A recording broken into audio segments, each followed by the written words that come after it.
మాజీ మంత్రి BRS working president KTR కు నిరసన సెగ తగిలింది. సిరిసిల్ల పార్లమెంటు నియోజకవర్గం పరిధిలో ఎన్నికల ప్రచారం చేస్తున్న కేటీఆర్ కు ఓ మహిళ షాక్ ఇచ్చింది.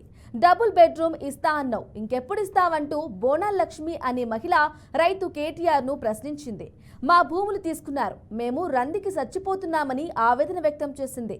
పెందురు శివారు ప్రాంతంలో మెడికల్ కాలేజీ కోసం తీసుకున్న వ్యవసాయ భూములను తిరిగి తమకు అప్పగించాలని మహిళా రైతు డిమాండ్ చేశారు.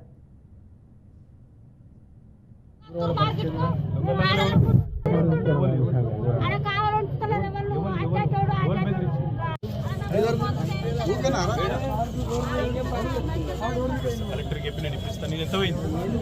2 ఎకరాలు మన సత్యనారాయణ పక్కన కూడా నీ ప్లాట్ నీకు ఇప్పిస్తా. టెన్షన్ వాడు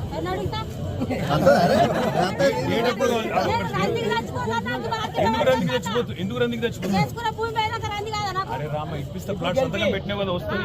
గవర్నమెంట్ భూమి ఇస్తే మళ్ళీ ప్లాట్ రాదా? వస్తుంది. టెన్షన్ పడదు.